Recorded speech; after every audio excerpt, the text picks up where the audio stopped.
Farm भरवाते हैं, cancel करते हैं, डेट आगे सरका देते हैं। डेट नहीं देते। सिंह हुड्डा जब मुख्यमंत्री थे प्रदेश के, कांग्रेस पार्टी की हमारी सरकार थी, उस टाइम हरियाणा नंबर 1, लेकिन इन लोगों ने बेरोजगारी में नंबर 1 पे ले आके छोड़ दिया। नमस्कार, मैं राजीव बंसल, आप देख रहे हैं हाँसे की आवाज़। जो चुनाव नज़दीक आ रहा है, गतिविधियां बढ़ती जा रही हैं। आज हमारे साथ हैं तेलूराम जांगड़ा जी, जो किसी परिचय के मोहताज नहीं है।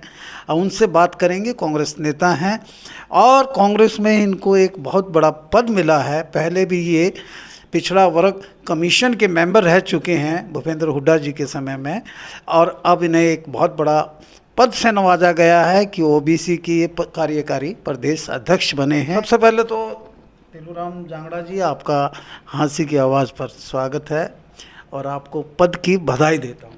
धन्यवाद बंसल जी। हाँसी की आवाज़ चैनल के सभी दर्शकों का मैं तहे दिल से हाथ जोड़ के नमस्कार करता हूँ। मैं सीधी बात करता हूँ कि प्रदेश के अंदर युवा वर्ग जो बेरोजगार है, जो रोजगार की तलाश में भटक रहा है, सीईटी के मुद्दे पर कांग्रेस का क्या स्टैंड है, वो हर लोकसभा में प्रदर्शन कर रही है। देखिए बंसल जी, सीईटी के मुद्दे पे आदरणीय हमारे युवा सांसद दीपेंद्र हुड्डा जी कल इशारा आए थे, और जो बच्चे हैं सीईटी जिन्होंने क्लियर कर रखा है, ये सरकार दोबारा उनको मौका देने की नहीं चाहती। ये बेरोजगारी में हरियाणा को नंबर 1 पे ले आए, रोज़गार नहीं है, उन बच्चों के साथ खिलवाड़ कर रही है बीजेपी सरकार। कांग्रेस पार्टी ने जब के घर सत्ता संभाली है, बेरोजगारों को रोज़गार दिया है। हरियाणा चौधरी भूपेंद्र सिंह हुड्डा जब मुख्यमंत्री थे प्रदेश के, कांग्रेस पार्टी की हमारी सरकार थी, उस टाइम हरियाणा नंबर 1 था, लेकिन इन लोगों ने बेरोजगारी में नंबर 1 पे ले आके छोड़ दिया। सीईटी के मुद्दे पे इतने बच्चों ने 3,57,000 बच्चों ने क्लियर किया हुआ है। फार्म भरवाते हैं, कैंसिल करते हैं, डेट आगे सरका देते हैं, डेट नहीं देते। इन्होंने ऐसा बुरा हाल इन बच्चों का किया हुआ है। मुझे तो ऐसे सरकार ने छोड़ देनी चाहिए, इन्होंने तो इस्तीफे दे देने चाहिए सरकार ने। ऐसा बच्चों के साथ और जो देश का भविष्य है उनके साथ आप खिलवाड़ कर रहे हो तो किस बात की। अच्छा, सेसी के चेयरमैन भोपाल सिंह खत्री जी कहते हैं, खत्री जी कह रहे हैं कि हम 60,000 भर्ती करेंगे सी-डी ग्रुप की हैं और पुलिस की। क्या पॉसिबल है? देखिए, ये ढकोसला करते हैं, ढकोसला करना इनका काम है।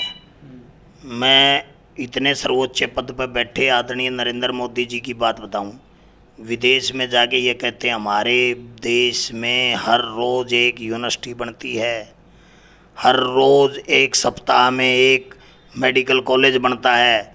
अरे भले आदमियों, शर्म करो कुछ तो। ये बीजेपी वाले किसी के नहीं हैं, झूठ बोलने में माहिर हैं, भाई से भाई को लड़वाने में माहिर हैं। बीजेपी वाले कहते हैं कि हम हैट्रिक लगाएंगे, हमने यानी कि कुंवारों की पेंशन कर दी है, और जो विधुर हो जाते हैं, जिनकी धर्मपत्नी गुजर जाती है, उनकी पेंशन कर दी है। आपको लगता है कि ये इस बार पार पा जाएंगे? कांग्रेस कहाँ स्टैंड करती है? बंसल जी, मुझे तो हंसी आती है। 5100 पेंशन का नारा देने वाले 5100 तो कर नहीं पा रहे, उनको पेंशन देंगे। ऐसे ऐसे बुजुर्गों की पेंशन काट दी जिनको घर में रोटी नहीं मिलती, ऐसे ऐसे बुजुर्गों की पेंशन काट दी। पेंशन काटने का मकसद इन्होंने पीपी कार्ड का आधार कार्ड वो बना के वो पेंशन काट दी, वो दर की ठोकरें खा रहे हैं। मैं आपको बताऊं, जिसके बच्चे बड़े पोस्ट पर लग जाते हैं, बड़ी पदों पर लग जाते हैं, कोई बच्चा बिरला है जो अपने माँ बाप की सेवा करता है। नहीं तो ऐसे ऐसे मैं आपको बता देता हूँ, ऐसे ऐसे देखे हैं जो अपने माँ बाप की जात भी नहीं पूछते। वो लोग इस पेंशन के सारे अपना गुजर बसर करते थे, उन लोगों की इन्होंने पेंशन काटने का काम किया है। दूसरी बात, जो खुद रांडे हो ना, जो सरकार में जिनका ना तो खट्टर का ना उनका ना, और इनके तो जितने हैं इन्होंने तो दिखा ही वो हैं और कुछ नहीं। कोई शब्द वो नहीं है, लेकिन हरियाणा में कहते हैं, हरियाणा में कहते हैं, लेकिन के का अगर ये बिल्कुल गलत है। मैं तो ये चाहता हूँ, मिले मुझे कोई एतराज़ नहीं, लेकिन पहले जो 5100 अनाउंस करी थी वो 5100 तो पूरी कर दो, फिर दे देना। हमने कोई एतराज़ नहीं, दे दो जिसको देनी है, लेकिन कम से कम जो 5100 का नारा दे के जो सत्ता में आए थे, एक तो कहता था 75 पार, दूसरा कहता था इनको करेंगे जमुना पार, और दोनों हमारा हुड्डा साहब कहते दोनों बन गए यार। उन्होंने 5100 पेंशन का नारा नहीं दिया? क्यों नहीं कर रहे 5100 पेंशन? अच्छा, मैं सर प्रश्नों की झड़ी लगाएंगे हम आपसे। सबसे पहले तो अब दोबारा एक प्रश्न मेरे ध्यान में आया है कि खट्टर साहब हमारे मुख्यमंत्री जी आदरणीय प्रातः स्मरणीय हैं, वो कह रहे हैं दूसरी बार मुख्यमंत्री के पद पर आए हैं कि हरियाणा में बेरोजगारी तो है ही नहीं, 5-6% है। तो क्या आपको भी लगता है क्या? खट्टर साहब खुद के आंकड़े देख ले, सरकारी आंकड़े 31%, कुछ 32% के लगभग बेरोजगारी है। वो आंकड़े खुद के निकाल ले, इनकी जो सरकारी एजेंसियां हैं उनसे पूछ ले, उन्होंने इशू कर रखे हैं। 31-32% कुछ आंकड़े बेरोजगारी दर में हरियाणा नंबर 1 है। पूरे भारत के आंकड़े आए थे, उनमें भारत में हरियाणा नंबर 1 है बेरोजगारी में। तो खट्टर साहब तो पता नहीं क्या कहते हैं। कल परसों तो कह रहे थे अग भाई वोट दे तो ठीक से, नहीं दो तो घर चादर तान के सो जावांगे। तेरती तो पहले सो जाना चाहिए था। उन्होंने कहा कि भी मैं चादर तान के सो जाऊँ, तो चादर तान के तो पहले भी सो गया था पार्क में ही भी सो जाता, देश का भला तो हो जाता, कम से कम राज्य में शांति हो जाती, सुख शांति। सर वो बीजेपी पन्ना प्रमुखों की बात करती है, संगठन की उनकी मीटिंग भी लेती है, उसमें अक्सर ये कहा जाता है कि कांग्रेस में अंतर्कलह है। रणदीप सुरजेवाला, किरण चौधरी और तीसरे आपके वो उनके साथ में मिलके तीनों अलग से कॉन्फ्रेंस करते हैं भूपेंद्र सिंह हुड्डा की। तो किसके नेतृत्व में आप चुनाव लड़ेंगे? क्या अंतर्कलह नहीं है क्या कांग्रेस में? कैसे पार पाएंगे बीजेपी के इस कमल के झंडे से? बंसल जी, अंतर्कलह नहीं है। हाँ, तीसरी शैलजा जी हैं। अंतर्कलह नहीं है, अपनी अपनी तरफ से, अपने अपने प्रयासों से वो अपनी कांग्रेस को मजबूत कर रहे हैं। वो अपनी तरफ से लगे हुए हैं, ये अपनी तरफ से लगे हुए हैं। सीनियर नेता हैं हमारे। आप बताओ कब नहीं थी ये गुटबंदी? कब नहीं? किस पार्टी में नहीं? ये कभी एक मंच पे आएंगे क्या? बिल्कुल एक मंच पे पहले भी थे और आगे भी आएंगे और सरकार भी बनाएंगे। आपको मैं पहले पूरी बताता हूँ। जब चौधरी भूपेंद्र, भजनलाल और बंसीलाल आमने सामने होते थे, सत्ता में आए।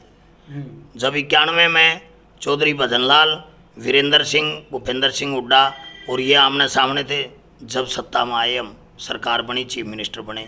उसके बाद 2005 में चौधरी भजनलाल और चौधरी भूपेंद्र सिंह हुड्डा और वीरेंद्र सिंह सारे आमने सामने चीज बनी, सरकार बनी। चौधरी भजनलाल छोड़ के 2009 में चौधरी भूपेंद्र सिंह हुड्डा के सामने दूसरी वो खड़े थे विरोध में, तो सत्ता में आए हम। ऐसा नहीं है। कौन सी पार्टी को यूँ कहती है कि हमारा गुटबंदी नहीं है? हमारे वाले लोगों का उजागर करती है प्रेस, जो ये बड़ी मीडिया है, जो इनको हवाला करती है, ये गोदी मीडिया है, वो करती है। नहीं तो बीजेपी का मैं बताऊँ, इलाहाबाद का जो चुनाव आया, राव इंद्रजीत नहीं आया उस चुनाव में इनके पक्ष में चुनाव करने। दूसरा इनका अनिल विज नहीं आया। तीसरा इनका धनखड़ नहीं वहाँ पहुँचा। चौथा इनका क्या अगर जो वो कृष्ण पवार गुज्जर है, कृष्ण पाल गुज्जर, वो नहीं आया। मेरे को एक बात कहानी समझ में, धर्मवीर तालवे वाला नहीं आया, वो तो नज़दीक ही था। ये लोग ये नहीं आए उनका प्रचार करने, वो बीजेपी के नहीं है क्या? तो आपका अंतर्कलह नहीं है, आप कह रहे हो? कोई अंतर्कलह नहीं है। हमने कल सीईटी पे हिसार में आदरणीय दीपेंद्र हुड्डा ने प्रोग्राम किया, आज हमारे दूसरे नेता करनाल में कर रहे हैं। वो कर तो कांग्रेस का ही काम रहे है ना। विपक्ष आपके समक्ष पिछले दिनों यानी कि 9 जुलाई को भिवानी में हुआ, भूपेंद्र हुड्डा जी ने किया, वहाँ किरण चौधरी जी नहीं पहुँची, वो कहीं और थी क्या? क्या उनकी व्यवस्थाएं और थी? देखियो, किरण चौधरी जी का अपना वो कोई प्रोग्राम होगा, इस वजह से नहीं आए। शैलजा जी तो विधायक नहीं है, वो तो एमपी रही थी और अब उसके सेंटर में जनरल सेक्रेटरी हैं, प्रभारी हैं छत्तीसगढ़ की, वो वहाँ व्यस्त थी।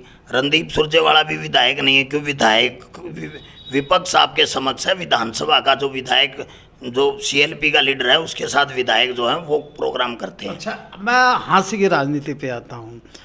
हमारे नगर परिषद में रोजाना ताले टूटते हैं, 2 बारी हो गया है। उसमें ना तो कोई खजाना है ना कुछ और है, फिर ताले टूटते हैं वहाँ। तो क्या चक्कर है ये? कुछ आप बता पाएंगे? प्रकाश डालिए, आप तो विपक्षी। देखिए बंसल जी, पूछना तो चाहिए ये सवाल विधायक जी से ना, मेरे से तो पूछोगे तो मैं आपने बताऊंगा, विधायक जी नहीं बता पाएंगे, क्योंकि वहाँ है ना कोई न कोई इनकी बीमारी दबी पाएगी, घोटालों की परत, घोटालों की कोई फाइल दबी पाएगी। ऐसा नहीं है। बीमारी से अभिप्राय आपका? अब बीमारी है, वो घोटाले बीमारी है। अच्छा। आए दिन भ्रष्टाचार उजागर हो रहा है, आए दिन इनका काम हो रहा है, कोई न कोई फाइल ऐसी पाएगी इनका जिसमें इनका हाथ दबा पाएगा, उसके कारण वहाँ ताले टूटते हैं, वरना ताले को वहाँ क्या है, क्या कोई वहाँ बैंक लुकिया हुआ है, वहाँ कोई पैसे लगे हुए हैं, पैसे दबे हुए हैं, कुछ भी नहीं है वहाँ। वहाँ फाइल ही छोड़ के जाते हैं ना, ये कोई न कोई फाइल ऐसी दबी पाएगी इनकी और कोई उसको काटना चाहते होंगे।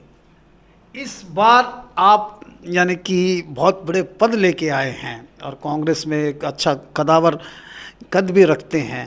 हाँसी की राजनीति में और हाँसी के एमएलए के चुनाव में, जो यहाँ असेंबली का चुनाव होगा, उसमें आपका क्या होगा? कहते हैं कि तेलूराम जी टिकट के सशक्त उम्मीदवारों में से एक माने जाते हैं कांग्रेस की। Is it so? बिल्कुल, मैं दावेदारी कर रखूँगा, लेकिन हाईकमान ने देखना है किसको टिकट देंगे किसको नहीं। जिसको वो कहेंगे चुनाव लड़ेंगे, उनके साथ मैं भी साथ में खड़ा रहूँगा। अगर वो मेरे को आदेश करेंगे, मेरे को आशीर्वाद देंगे तो चुनाव लड़ूंगा, नहीं तो और जो चुनाव लड़ेगा मैं उनके साथ रहूँगा। कांग्रेस की पार्टी में मैंने अब की बार सभी नेताओं को देखा है, पहले भी मैंने कहा था और अब भी मैं कह रहा हूँ, ऐसा कोई नहीं है जो विरोध करेगा कांग्रेस में, उसका कुछ नहीं चलने वाला। लोगों ने वोट देनी है, 80 हल्के की जो जनता है वो बदलाव चाहती है और अब की बार बदलाव करेगी। वोट कोई टिकट किसी को दें, जिसको हाईकमान टिकट दे के उतारेगा, आशीर्वाद दे के उतारेगा, हम उसके साथ रहेंगे। धन्यवाद तेलूराम जी, आपकी जो मुंह की बात है वो पूरी हो। हम तो यही चाहते हैं कि अच्छे लोग राजनीति में आएं और विपक्ष की भूमिका भी अच्छे ढंग से निभाएं। देखते रहिए हाँसी की आवाज़। वीडियो को ज़्यादा से ज़्यादा लाइक कीजिए, शेयर कीजिए।